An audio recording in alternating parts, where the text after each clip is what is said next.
Okay, I guess we can start. People will probably trickle in slowly. Okay, so let's see first.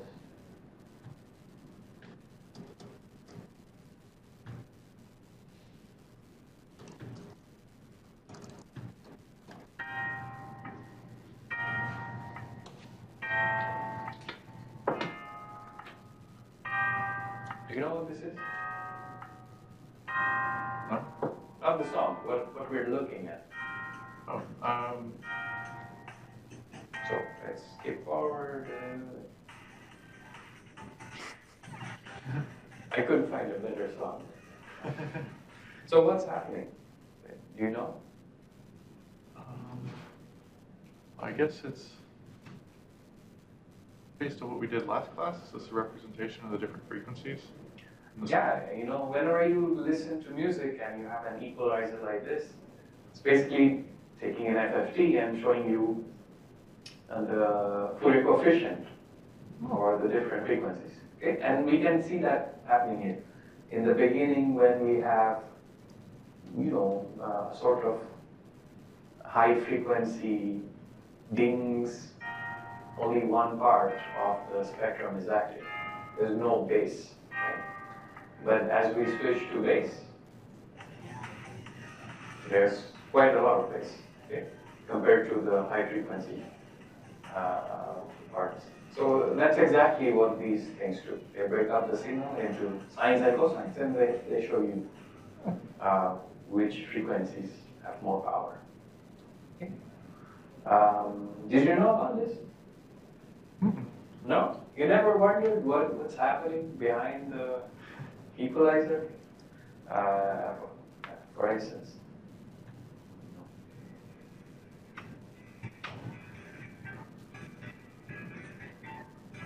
What am I doing now?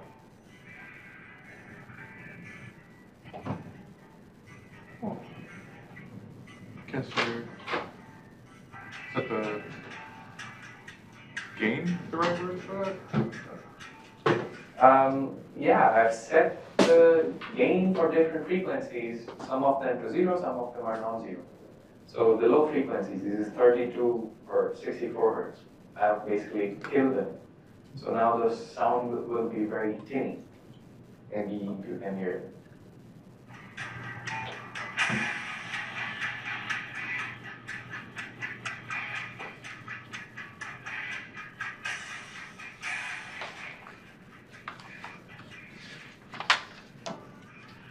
It's hard to hear, but the sound is relatively softer when I increase the gain for the bass. Okay. Yeah, my laptop speakers are not very good. But, you know, if I increase them,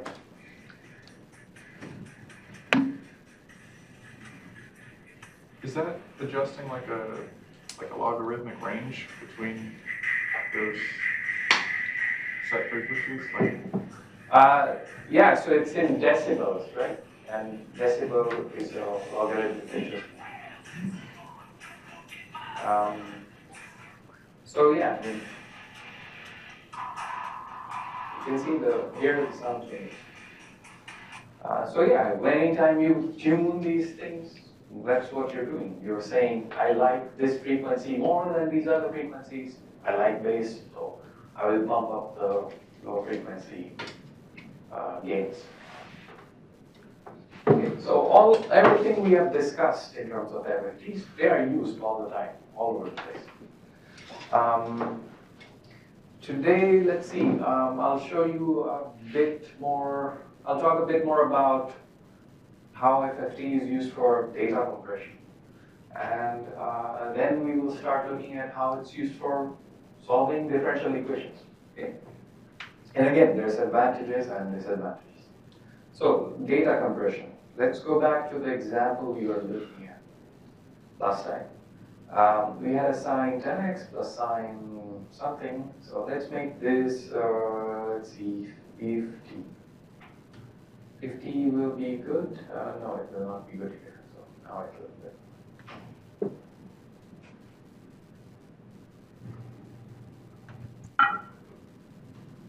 Okay, so now I've basically combined two different sinusoids, and you can see there's one that's nice and smooth, and there's one that's much more, it's oscillating a lot more.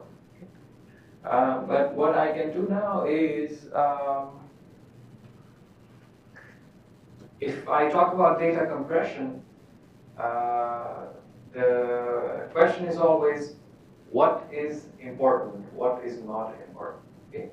So if you wanted to, for instance, look at waves in the ocean, and you only care about the long waves, right? The one that the ship heaves with. You don't care about the small fluctuations, which if you're on a heavy ship, you won't feel. So you can basically say, yeah, I want to get rid of the high frequency component, okay? And that's called filtering. Okay? That would be a low pass filtering. You kill off the high frequency, you let the low frequencies pass. Okay? And so how do you think we could do that for this signal? Should I go through each point and see, oh no, the fluctuation is too high, I'll take an average of some sort? Or is there an easier way you can make? Do you understand the question? Yeah. Yeah, does it make sense? From the signal I'm showing you, I want to recover the low frequency sine wave. And this is what's given to me in terms of dots. Okay, what would I do?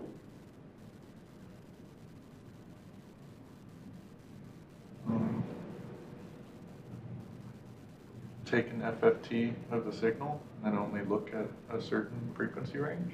Okay, so let's see, you want to take an FFT of the given data and look at a certain frequency range. What do you mean by look at? Can you explain a bit more? Sure. So it's in the frequency domain after an FFT, right? So yeah. Say you you cut off the data higher than frequency of 4,000, something? Yeah, that's exactly what data compression basically does. You figure out what are the high wave number or high frequency components, and you decided they're not useful. So you zero them out and don't keep track of what's in there. So one thing you could do is, let's say, so let me get rid of, so y hat compressed. Okay, first I have to figure out which indices to get rid of. So let's see, 0 indices, and for that I can say find where absolute of kappa is greater than or equal to, let's say, 20. Okay.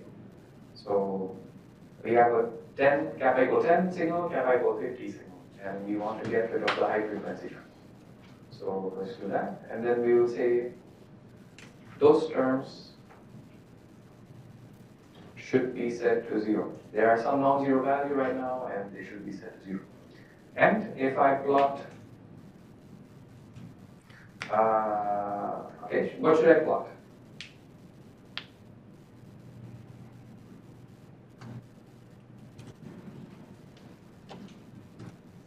I guess I haven't showed you the IFFT. Inverse FFT just goes from Fourier coefficients to the signal in X. Y hat compress.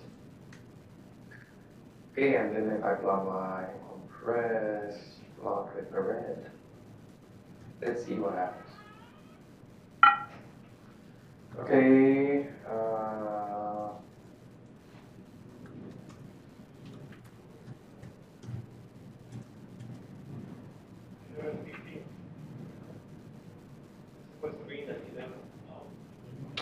yeah, okay.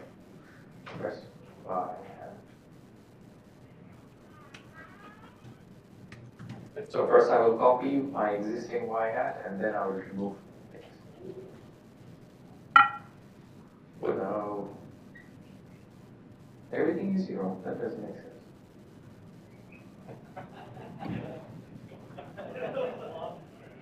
No, there is a small component.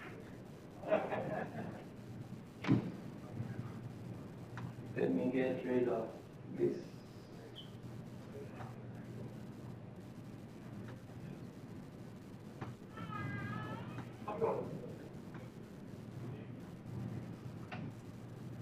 Okay, so we've recovered the sine wave with the correct frequency of 10x, just the amplitude is messed up. Why is the amplitude messed up?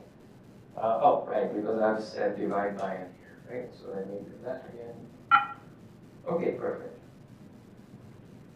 So, does this make sense? We have recovered the red signal, which is the reconstructed signal, by getting rid of the high frequency oscillations. This is called low pass filtering. You allow the low frequency signal to pass. Others don't pass through your filtering. Does this make sense? And you can do this for anything, you know. All right. Anything as long as the signal is smooth. We will see what happens if there's a sharp discontinuity in the signal. Okay.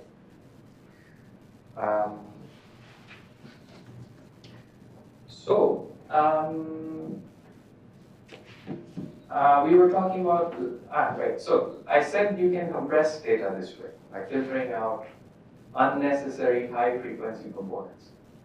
You can even do that for images. This is a very, part of a very famous picture that people have used for data processing, signal processing for a long, long time. Then what happens is, you know, if you have the full picture, the one on the left, and this is the compressed picture, what you're doing is you're taking the FFT of the picture. And what's shown in the right bottom corner is basically the wave, the Fourier coefficients. So you'll notice a black dot over here. So this is kx and ky. Since we are doing 2D, we have to have a kx and a ky. And the magnitude of the vector kappa is the largest over here. Which means, what does it mean? What do you think it means?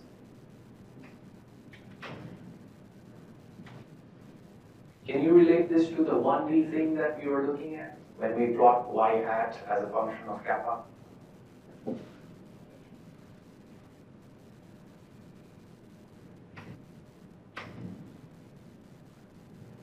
Do you know what I mean? That when we compute y hat over here, what we can do is we can make a plot of kappa vector versus the absolute of y hat. Okay, and what does this give us?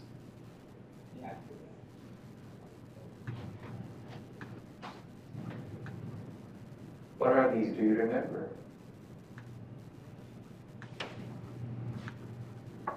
But why doesn't it work?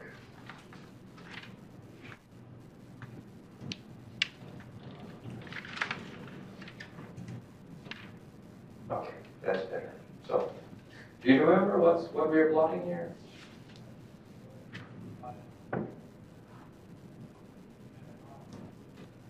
It's like the presence of the frequencies, right? Like, Yeah, the x-axis is basically the frequencies, the values for kappa, right? And the y-axis is the Fourier coefficient, the strength of that frequency. So everything is 0 except for some discrete values at plus minus 10 and plus minus 50. And that's because our signal is made up of sine 50 something and sine 10 something. There's nothing else in here. So it makes sense, right? There's no other useful signals. And this right bottom half picture is exactly that. If you were to plot it, there would be a sharp peak over here if you were to plot it as a surface. Okay. That means that, yeah, all right, what does that mean?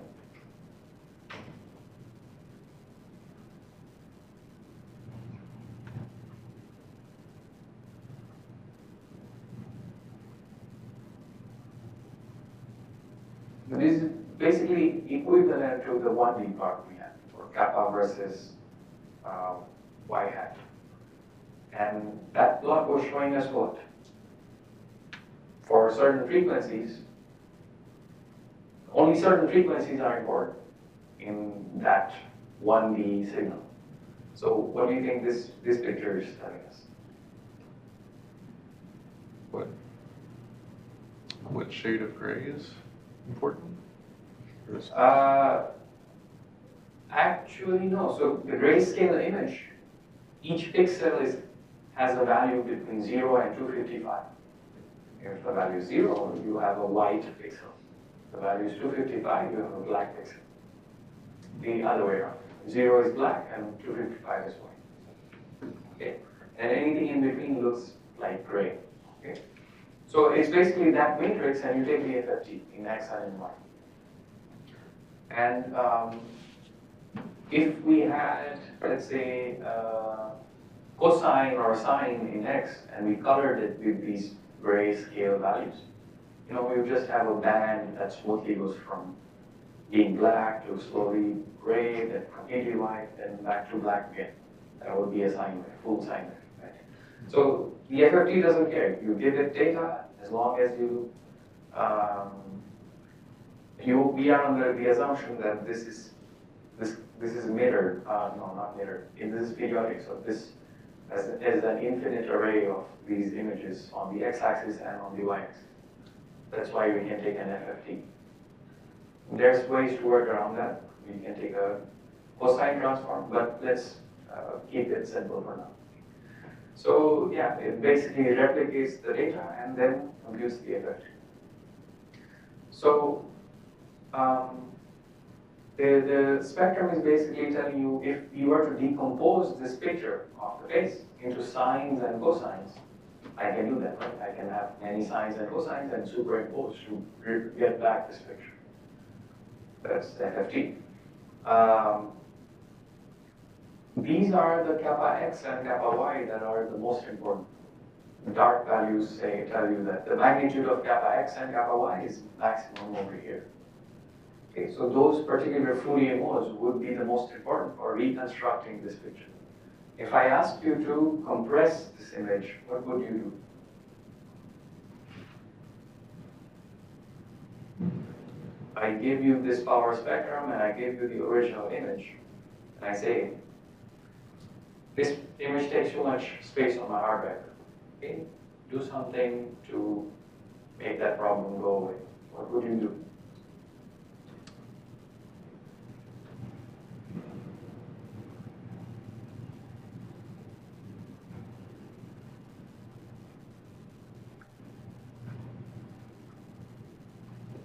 Think about what we did with the sinusoidal signal. Okay, go on. You could look at that power spectrum matrix that you generated and all of the lower values, I guess, set a threshold of... Yeah, so you can do filtering. Okay? That's exactly called filtering. So, these black values are large, kappa x, kappa y. But there's areas which will have almost 0 kappa x and kappa y values. Okay, so we can go through the matrix and start killing them off. We will start setting them to 0. Okay, and this data compression, let's say in JPEG, follows that same exact technique, right? So you can see that the regions have become completely white now. So we basically set these kappa x, kappa y values to 0. Now, if I want to reconstruct my picture on the right, you don't need to tell me what these are. You only need to give me the numbers that are shaded in gray in here. Okay, so you basically reduce the information from 10,000 bytes to 4,000 bytes. You don't see any difference in the picture yet. Okay, if I start killing off more, right, it still looks pretty good. Now we only keep these wave numbers. Okay, everything else has been set to 0. Now we are only at 1/10 of the original picture. What will happen if I keep going?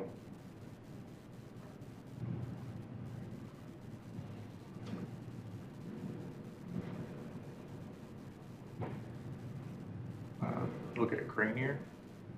Yeah, it will look grainier. We might start seeing pixels. So it will get pixelated.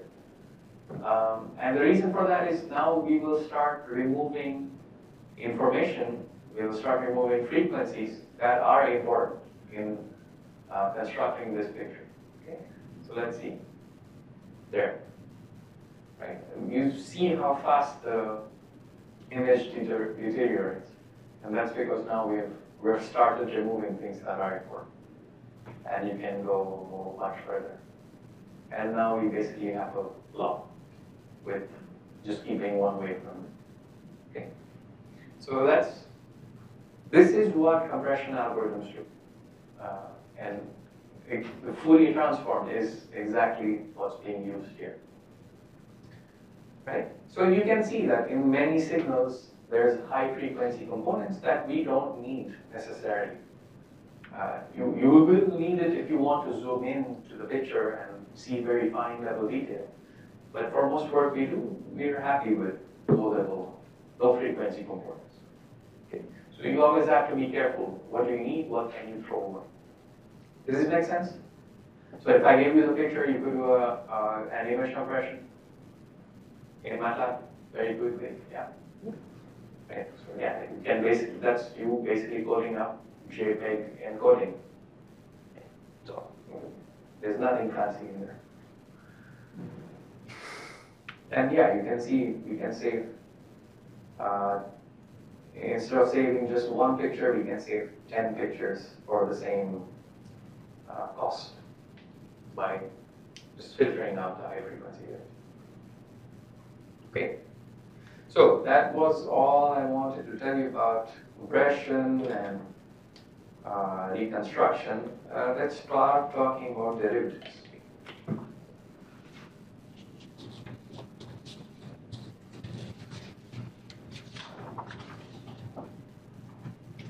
All right, so we know f of x is integral minus infinity to infinity. Fine. What is it?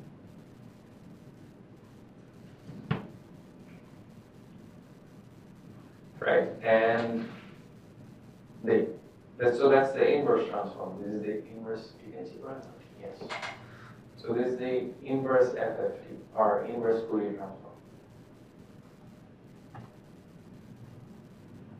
So inverse. Okay. And the forward transform is going from f to f hat. It's minus infinity f of x e to the minus I kx dx. Okay? Now, if I ask you, I want to look at derivatives. Okay, I'm not only interested in fx, but also f prime of x. Do you know how this is related to the Fourier transform?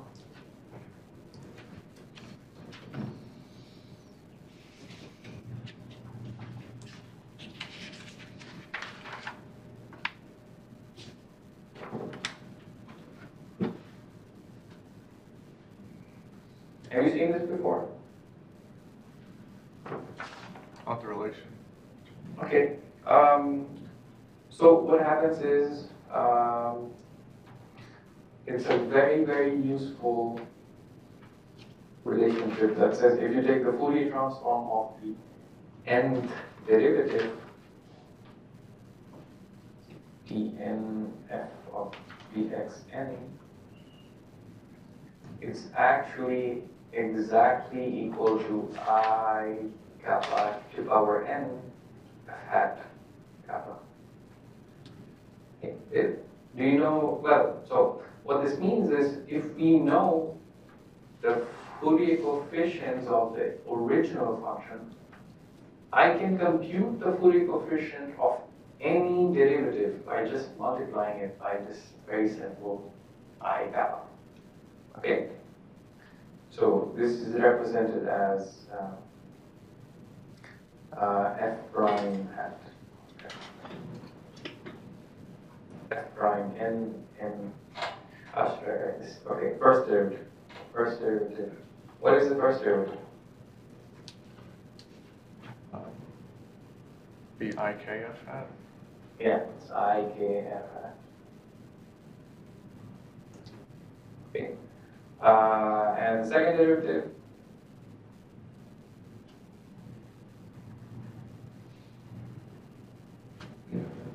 Negative k squared.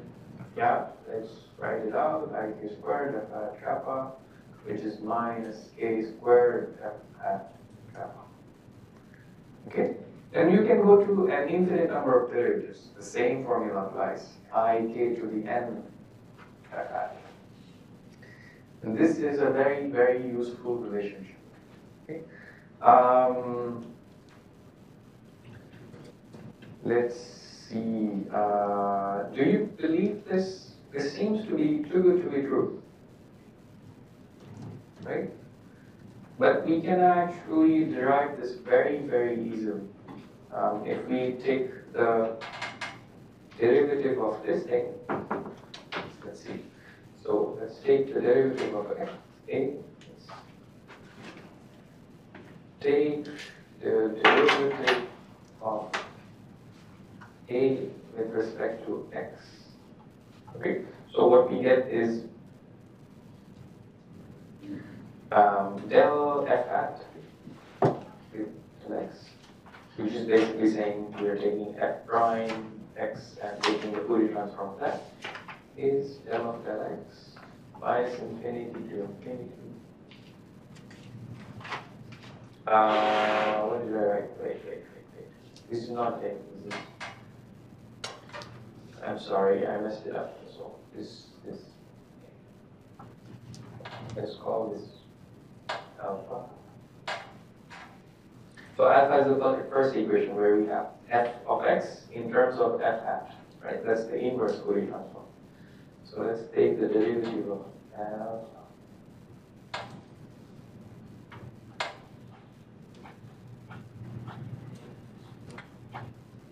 Okay, so what we have is df of x by dx equal d by dx of the integral f hat of alpha e to the minus I k x dk. Okay, and of course it's the dk.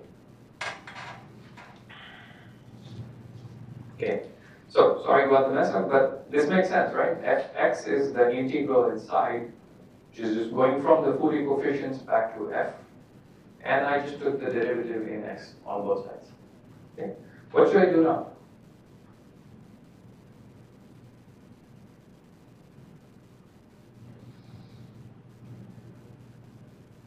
This looks like a very, very complicated integral, and now we're trying to take a derivative.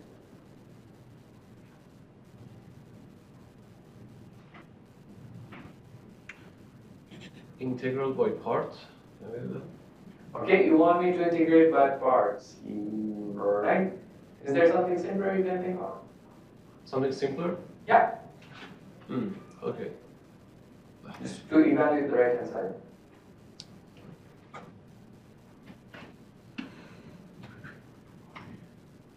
What is the integral with respect to? E to the ikx over negative ik. Over Negative ix. You want to divide this by ix? No, you cannot do that because there's an f that's dependent on kappa. Right? So this whole thing has to be integrated with respect to kappa. Okay, but we only want the partial with respect to x. We don't care what kappa is.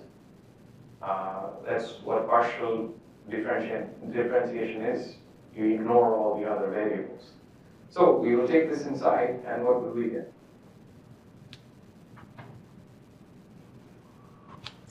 Does the partial derivative care about f hat? Okay, the question is, can we put it inside of the integral? The derivative? derivative. If the functions are smooth enough, you can interchange derivatives and integrals. You have to be careful though that mathematically they're equivalent, right? And we want to do exactly that. Let's see. So when we put this inside, for the derivative, f hat kappa appears as Constant. as a constant. Yes. F hat is dependent only on kappa, not on x. So the derivative won't care. Right? Next term. So should I take the derivative of this? Yes. All right. We should take the partial derivative of that because there's an x inside. And dk does not depend on x, so there's That's it. That's done. Right? What is this? I kappa times minus infinity to infinity f hat kappa e to the minus I k x. Minus or plus? Plus. This is plus. Man, I'm really, okay. dk. Yeah, plus. Alright. Okay, so the derivative for the exponential gives me an ik and e to the ikx, right? And that comes outside. Or, you know, I should have left this inside, which will give us minus infinity to infinity ik f hat of kappa, that's one term, e to the ikx dk. Okay, f prime of x. Alright, nothing fancy happened here. So what does this mean? How are this f prime on the left and this thing inside the parentheses related?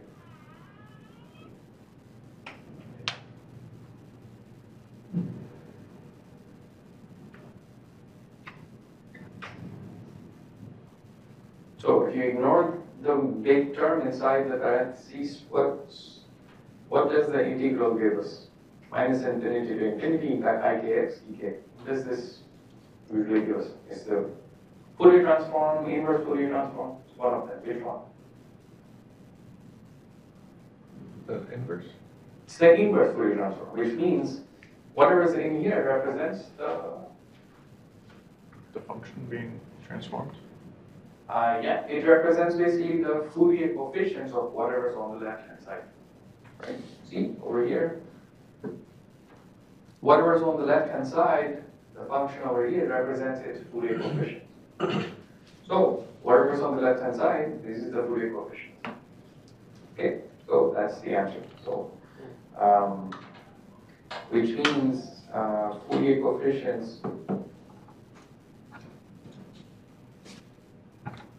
of f prime of x is I, k, f hat, gamma. Okay, and that's exactly what we wrote here. The Fourier coefficient of f prime is I, k, f hat. Fourier coefficient of f hat is I, k, f. Make sense? And yeah, you can keep going. So you take higher derivatives, you just get I, k to the n. Okay, and that's the formula here. Okay. All right, so we have a simple relation between the function f and f prime and the Fourier coefficients of the function. Why is this important? So let us go back to differential equations. Okay, so if you already know the answer, don't tell me, so we can think with the others. Let's see. So we have the Poisson's equation, where we have, let's say, nav plus squared e equals g of x. Okay, how do we solve this from everything you know up until now? If I said, use finite difference, what would you do?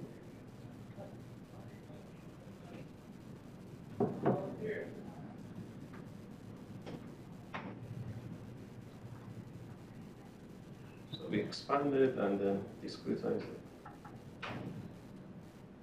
Yeah, we expand it, and I would say let's work only with one-dimensional problem. So we have d to b over dx squared equal g of x. Okay. All right, let's say you said discretize. What do I do?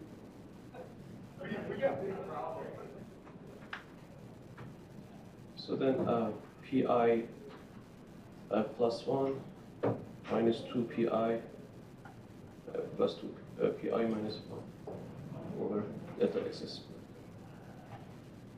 Go to g of x I. Yeah, and then you form a matrix system or you do pseudo-line iterations. We know how to solve this. Okay. Now think about how can you use, and again, if you already know the answer, hold on for a second, right? how could we use what we just talked about in terms of FFTs to solve this thing? Okay, how can we use Fourier transforms?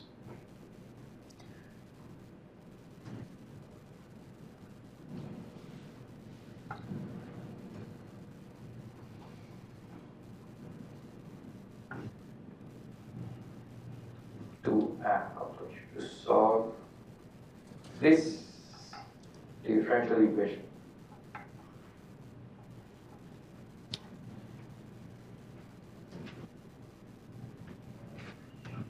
Not the discretized one, but this one.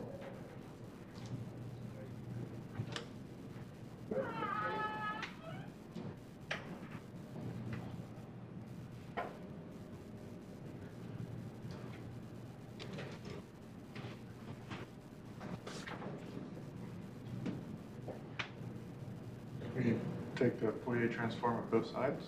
Okay, take the Fourier transform of both sides. Fine. And why would you do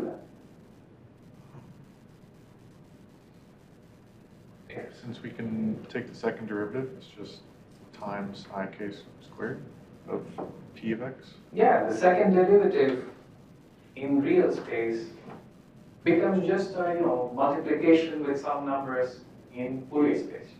Okay, so let's go step by step. Let's take the Fourier transform on both sides. Okay, so that means I will take the Fourier transform with respect to x of d to e over dx squared, and the same on the right hand side. All right, so help me simplify. What does the right hand side become?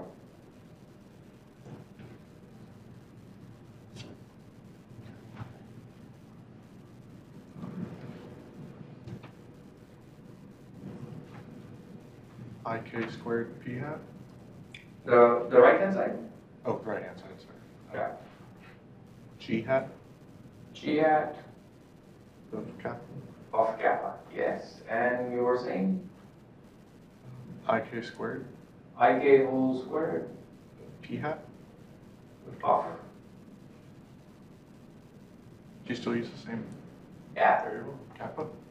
see, x on the left, x on the right. Right? Kappa on the left, kappa on the right. And when we work in 2D, we have kappa x and we have kappa y. Okay. Then, what next?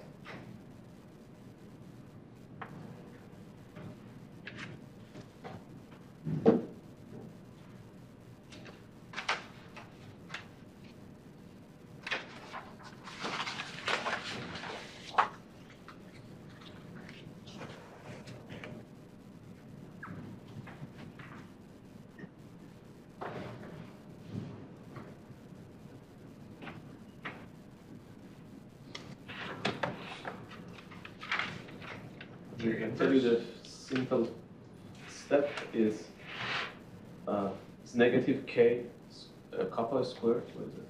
Okay. Put it on the other side. Okay, you're saying bring this to the other side, all right? What are you saying?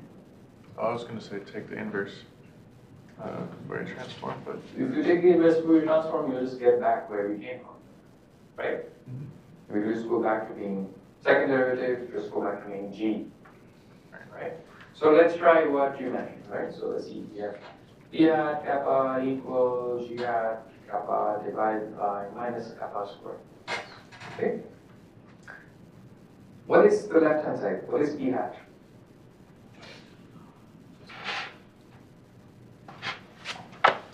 So let's say px represents the pressure. What does p hat represent?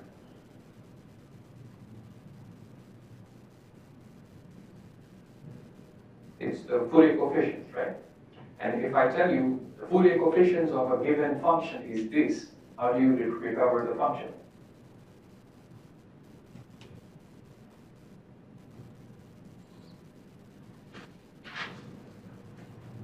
Do you know what I mean? Sorry, p hat is Fourier function, like the. The original function. Sorry, I was absent. The original function, let's say, is in real space, is P. Can be pressure, something else, temperature, whatever. So this is a P of x. We have the Poisson's equation. When we solve the Poisson's equation, what do we want to get? To get the pressure. To get the P, right? Which is unknown, right? And you told me that we can recover P by solving this system of equations, the matrix that will form AX equals B. We're trying to figure out if using Fourier transforms we can recover this P in an easier way. Okay? So we have come up to here where you say, okay, you gave me G, I can compute the Fourier transform, which is G hat. And then I have derived this expression, which gives me P hat. P hat is not the thing I am after. What am I after? I'm after P of x. Okay. And if you're able to compute P hat, how do you get P of x? We will do an example so this becomes very clear. Okay. Sorry, I'm confused. P hat is similar to the coefficient of sine and cosine in the Fourier transform, or something? I wasn't sorry in that session. This is the Fourier coefficient. Okay. So P hat would be the Fourier coefficient of E. So if you have f of x is 5 sine x, f hat would be 5 only for where kappa equals 1 or minus 1. Okay, that's similar to what we did. Okay. So then, I think if we based on that integrate that you showed, if you integrate both sides, on the right side was integrate. Okay. I mean. Yeah, you're going in the right direction. So let's okay. So we can going from f to f hat. What do you do?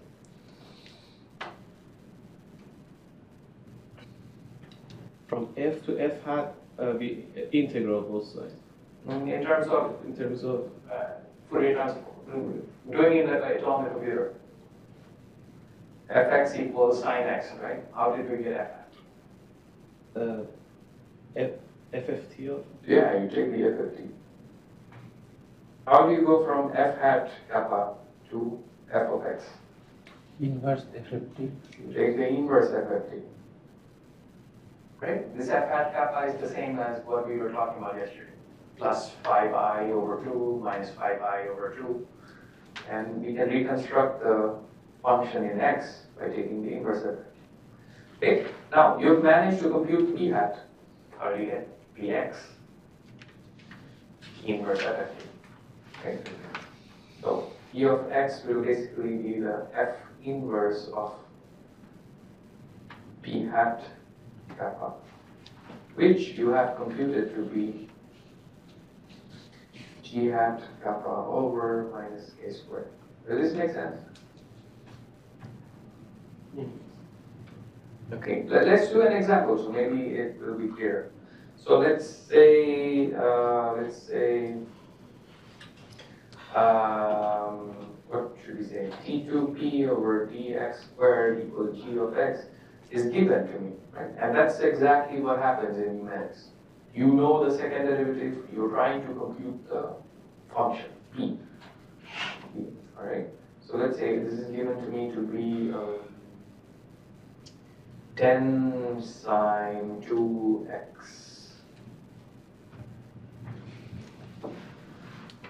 Okay? What do we do first? We take the Fourier transform, the left-hand side becomes this, right-hand side is g hat, divide by k squared, take the inverse, right? Let's go step by step. So g hat of kappa is what?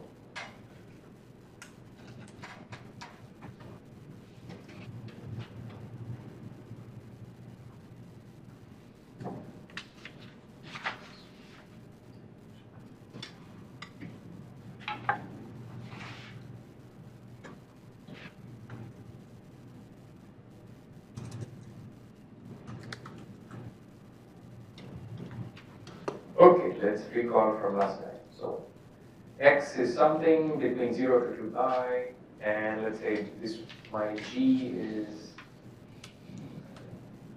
sine of 10 sine of 2x.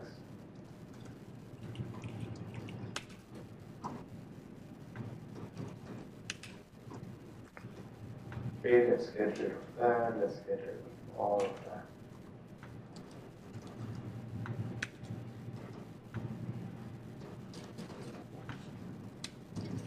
Okay, tell me now. So what will happen? G is 10 sine 2x, g hat is FFT of g divided by, this is g. What will happen?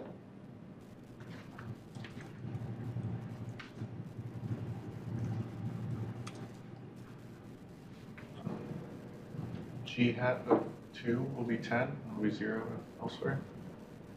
So g hat will be non-zero only when kappa equals 2 plus or minus. Everything else will be 0. Okay. So let's run this and we get our g hat. Let's see. And the corresponding kappa vector is, alright, so 0 is 0, 1 is 0, 2 is non-zero.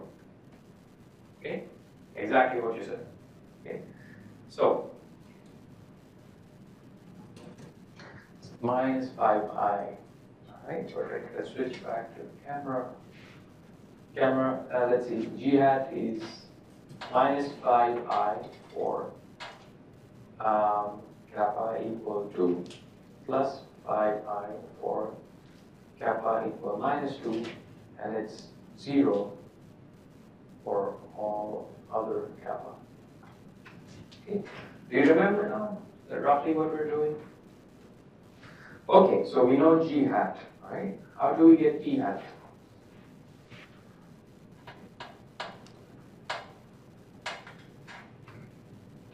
Let's get rid of the kappa equal minus 2. Okay, let's just work with kappa equal 2.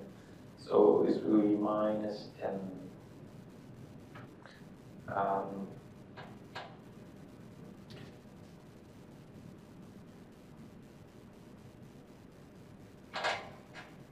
So if we get rid of the negative, then this will just be minus 10.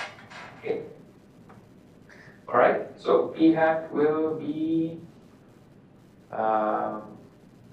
this is basically what you told me here. It's g hat divided by k squared.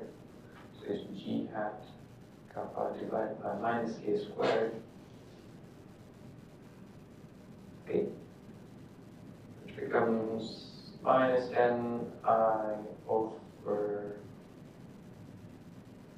minus 10.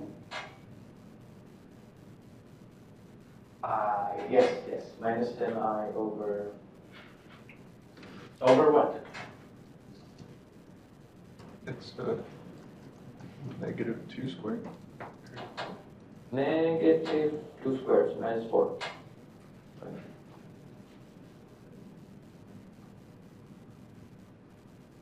Okay, 10 over 4i.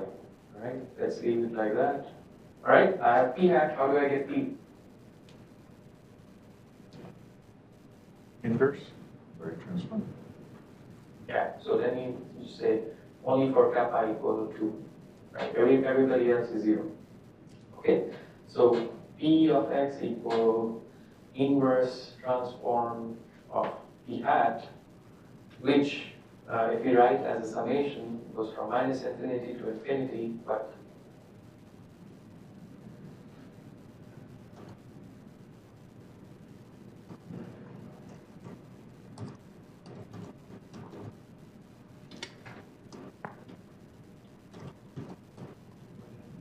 so is basically p hat kappa e to the I kappa x dx dk. Right, is the integral but in discrete form. Okay, so what are the terms that go down here?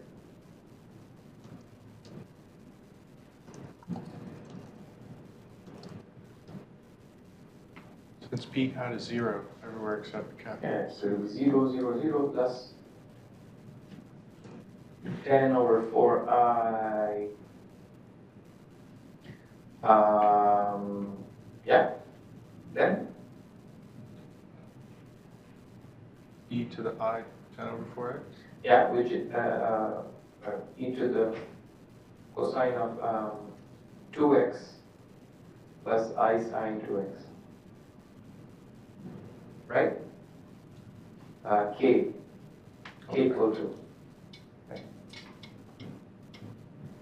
And plus others, okay? And if we had kept the minus 2 kappa as well, the cosine term would cancel out. So in the end, what we get is 10 over 4i times I sine 2x, which is minus 10 over 4 sine 2x. Is this the right value?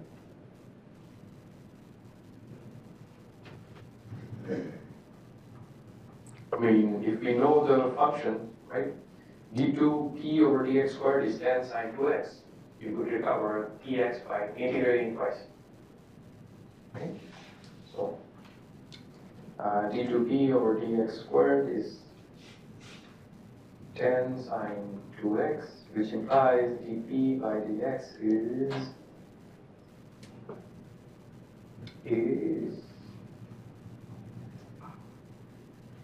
Negative 10 over 4. minus 10 over 2 cosine 2x plus c. Of dp dx. Implies p is minus 10 over 4 sine 2x plus cx plus c2. Okay, and these two will cancel out because we are periodic and our condition, the mean is 0. Okay, so if we were to do an analytical integration, you would get the exact value, 10 over 4 sine 2x. We did the FFT, we got the exact value, 10 over 4 sine 2x. Does it make sense? So we have, again, if you have a nasty function that you cannot integrate as easily, 10 sine 2x is very benign. If you had something much more complicated over here, you could still do the FFT relatively easily. You just have to make sure you can compute the Fourier coefficient of the right hand side, divide by t squared, take the inverse. You're done. Okay? So you probably see now how powerful this method of solving differential equations with Fourier transforms can be. Does this make sense? Any questions?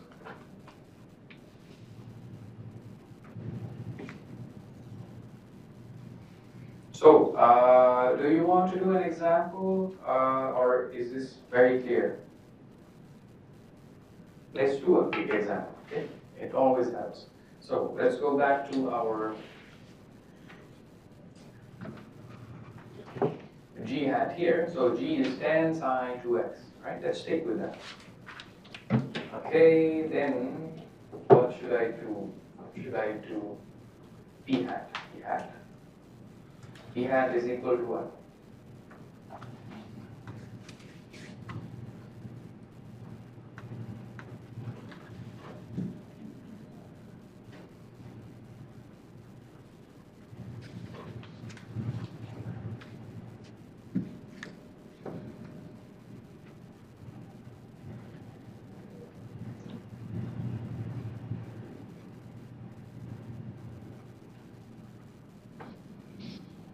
Yeah. Are we recreating the same problem? Yeah, what we did on paper is trying to do it in my lab. Right, so it'd be g hat over negative.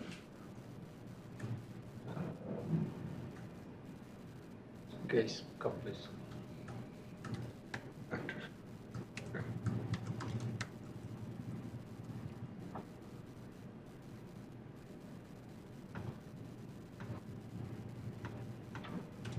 Okay, I have to take care of just one thing. P hat of 1 right now will be infinity because we have divided by a 0. Right? The first one is 0. So we know the mean is 0, so we will set it to 0. Okay, usually you compute given the mean. Usually the mean is not important in any city. So you're more interested in the fluctuations, all right? So P is what?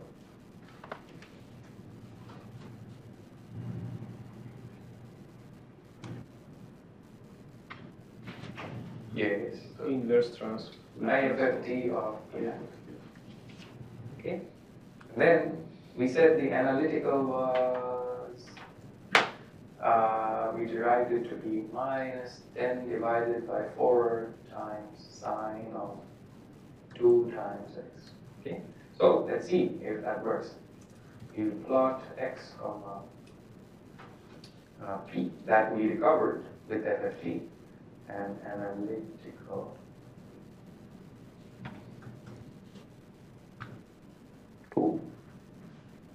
We get an exact match between the analytical P in circles and the one we computed using FFTs. So you see, you've solved the Poisson's equation in 3 lines, 4 lines, instead of constructing a big matrix.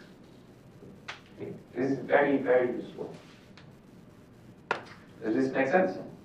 And you're free to use this for your projects if you like. And many codes actually use this approach. But again, with every advantage, there is a disadvantage. Okay? So let's write out some of the pros and cons. Okay? But is this clear how to solve any general, any Poisson's equation at least with FFT? All right? So there are techniques that use FFTs to solve the full Navier-Stokes equations. Right? How do they do that? So these are called Fourier spectral methods.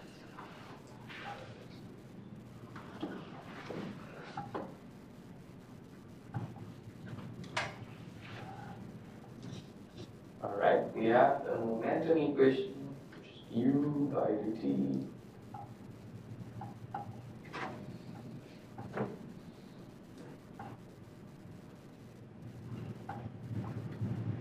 All right, so what is the first step I should do? So the idea is not to keep track of u in real space, not in x, y, z, but in kappa x, kappa y, kappa z. And we will evolve the Fourier coefficients in time, not the values. Okay. So what's the first step? So the first step, we want to solve it one dimensional, like. You want to, yeah, let's do for expand 1D, okay? 1D. So it's simpler, let's see, so that just becomes u by dt plus u du by dx equal minus dp by dx 1 over rho plus nu du over dx squared. Okay, so let's keep it 1D and then what do you do then?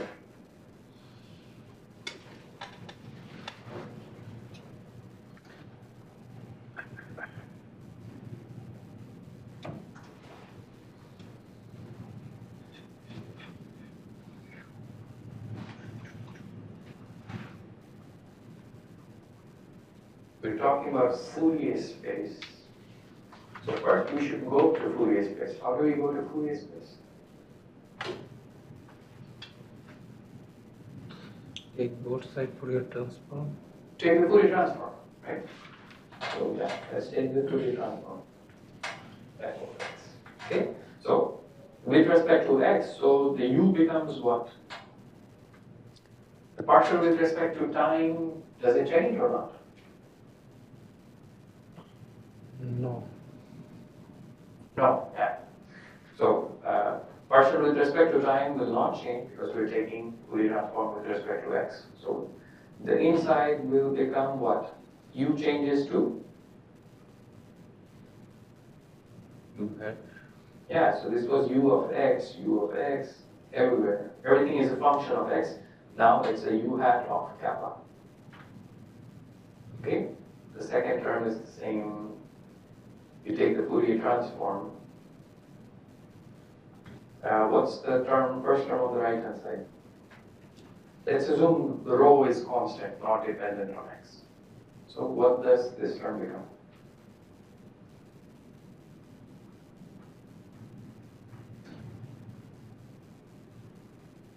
fx. Yeah, let's evaluate it. So Fx in parentheses partial p over partial x. yeah, we want to take a Fourier transform of the dp by dx, and we have seen that that can be written as IK. ik p hat, Ik p hat. right? So minus 1 over rho is a constant, and then this becomes I kappa p hat of kappa. Make sense? What does the last term become, the diffusion term?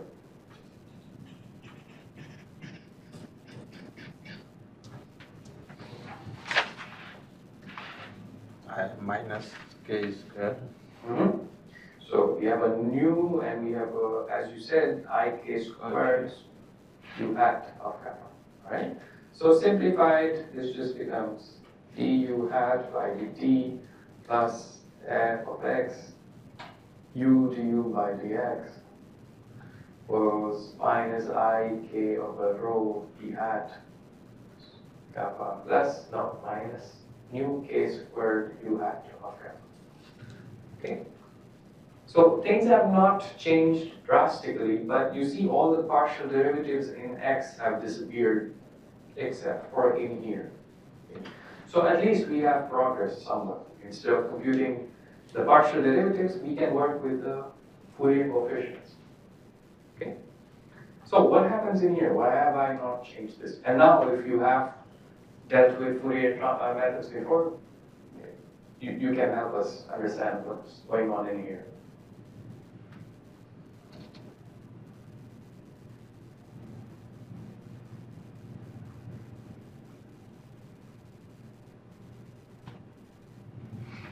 Do you know Bogaraton?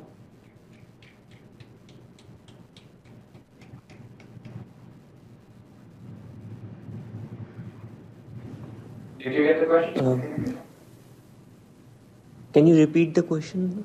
Sure. So in the momentum equation, everything becomes simpler. We have gone from u to u hat, p dp by dx to p hat, the second derivative to u hat, right? There's something that we are missing here. Should I just say this is u hat times, ik u hat? No. No, maybe like derivatives. One constant, the other changes. Fine. That's what I'm guessing. So you're saying keep u constant and the other, so this is u and u, they're the same variables. Like what we do with derivatives.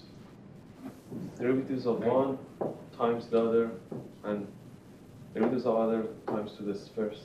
Like a chain rule. Chain rule? Yeah, so should we use the chain rule? Yeah, we can use in the Fourier space, or we can evaluate the go into the Fourier space and see what the relation would come for u del u by del x. I mean, if I'm Wait. So take the Amir here is saying we should write this as u hat du by dx I guess. plus u times du by dx hat. Right? But there's a problem, we still have the u here. We want to work with u hat. And this formula is not true, right? So, yeah, you cannot do that. So, go on, Yeah. What were you saying? So we can go into the Fourier space and try to get a relation for fx and del fx by del x, what the Fourier transform f hat kappa for that would be. Yeah, and do you know the term convolution? Yes. Okay, so we will need to do something along the lines of what Surat is saying, right? So everything seems easy up to now, right? We just take the FFT and work in Fourier space. But this is where the problem comes in. The convection term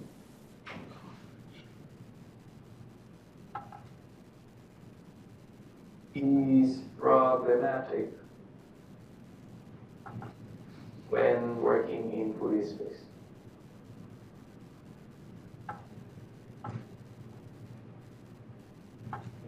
And the reason for that is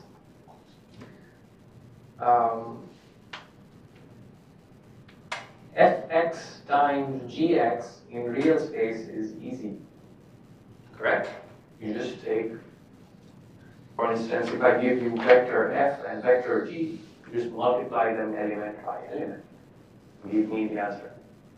But Fourier transform of fx gx is not equal to f hat kappa times g hat kappa. Okay, it's not as simple. Instead, it's equal to f hat kappa convolved with g hat kappa. Okay, this operation is called convolution. And this is actually a full integral. So this goes from minus infinity to infinity. Let's say c equal, and then we have a f hat of c and g hat of c minus kappa, dc. All right? So in real space, it's very easy to multiply two things. But if I want the Fourier coefficient of the product, I have to do a convolution of the individual Fourier coefficients. Does this make sense? What I'm saying? It's actually identity of the Fourier transform. Like, Yeah, the formula we comes saw from. that in the like some of the formulas, like identity of. Yeah. So this is among one of the identities in Fourier transform. Parseval's theorem. There's many things, right?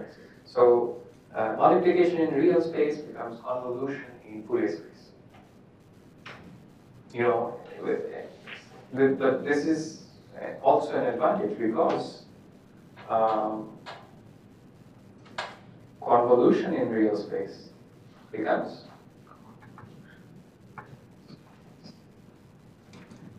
what?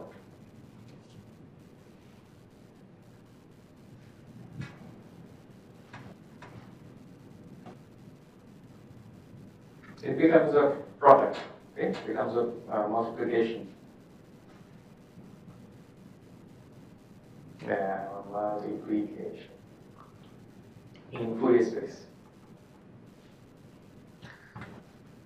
Okay, what that means is if we have g of x star f of x, this would be a full convolution, a very expensive integral to evaluate.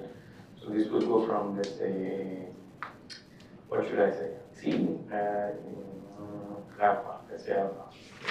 Alpha, g of alpha times f of alpha minus x d alpha, okay? But in Fourier space, this would actually be that.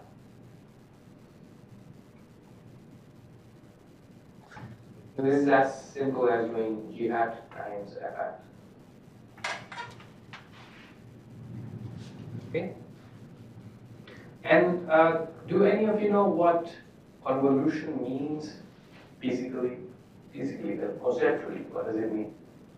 I mean, this is this nasty integral, but if I give you two functions, two curves, how would you do convolution? I will tell you, you don't need to do any mathematics. These are two curves. Tell me the convolution.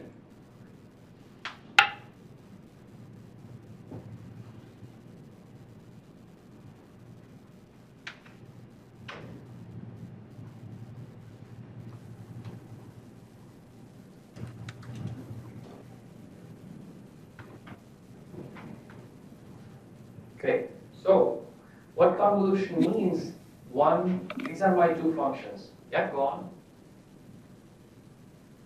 Yeah, it will be for every element of one function, it will be multiplied with every other element of another function. Yeah. And so that's why it would be very much expensive. Yeah. So that's the reason why it's expensive. When you do G star F, so here let's say G is my red curve and F is my green curve. In this case, they are the same, so it would be F star F. What the convolution is saying, you take one of the functions and slide it along the other function. and multiply. And when you multiply, you basically get the area under the intersection of the two curves, right? So if one of the functions is 0 over here, and I multiply another function, I don't get anything, everything is 0. But when they start intersecting, I start computing the area under the curve, and that gets recorded here. So that's basically f star g. So this axis is f star g. Okay. So this is a very nice way of visualizing what convolution represents. If we were to do this in Fourier space, it would be as simple as taking f hat of green, f hat of red, multiplying, taking the inverse, done. Okay. You would get this same exact answer, but you don't have to do this, sliding integration. Does it make sense? So yeah, in some cases, working with Fourier space is easier, and in other cases, it makes life more difficult. So what do we do? Right, we start talking about convolutions because of this term. So this is f, this is g. F times g, when we go to Fourier space, it would become f star g, okay, which is expensive. So to avoid this expense, what practical implementations do is, can you think of what they would do? It's a very unexpected solution. So this is fine in Fourier space, this term is fine in Fourier space, this term is fine in Fourier space. What do we do with this?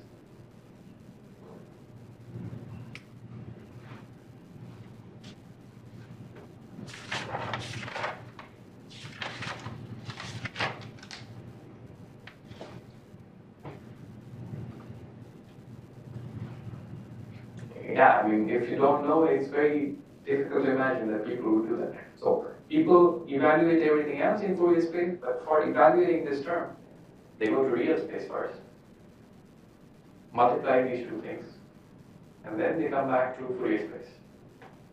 Okay? Yeah. It turns out that it works, and it's less expensive than computing the convolution. Okay? So, that's why it's called a pseudo-spectral method. In pseudo-spectral methods,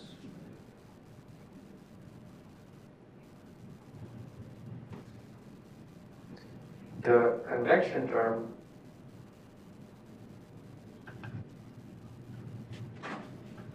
is evaluated in real space. And then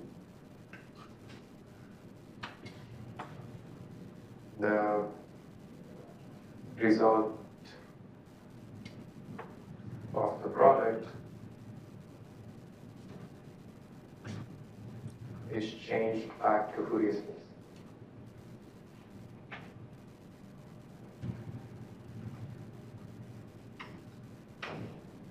Right? So if you didn't need to do this sort of jump back and forth, what you would do is you're given the initial condition, you take the Fourier transform, everything is now u hat, and then keep evolving u hat in time, because we have a time derivative of u hat here, correct?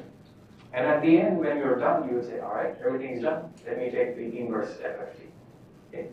But in reality, you have to keep going back and forth every time step, just to compute this convection term. Okay?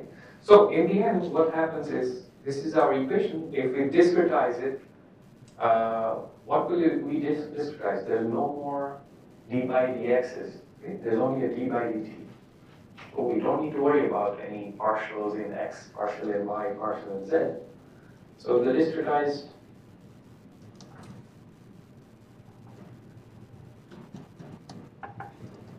momentum equation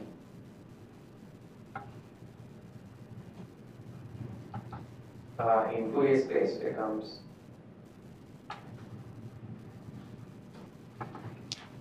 what? So how should I describe this?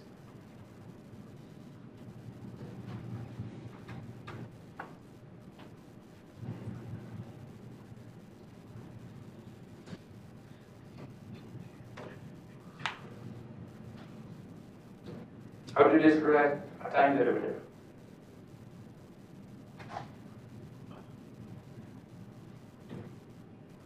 U hat n plus 1 All right, u hat n plus 1 minus u hat n over delta t.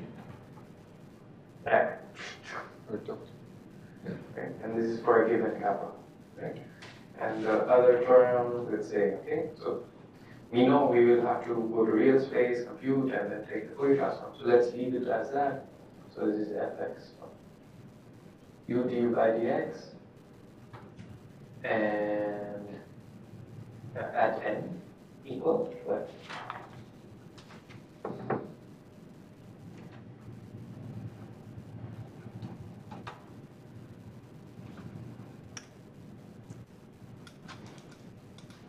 What does this become? The first term.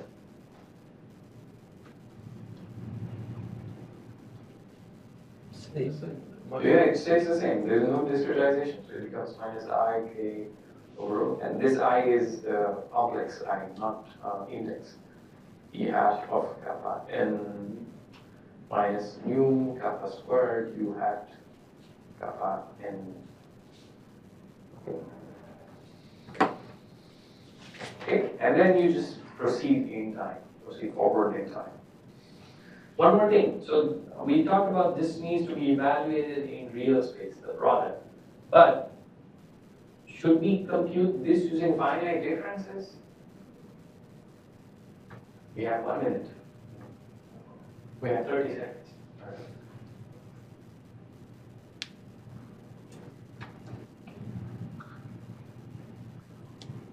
No, we are working in Fourier space. So we already have u hat. So we can compute du by dx simply as f inverse of I k u hat.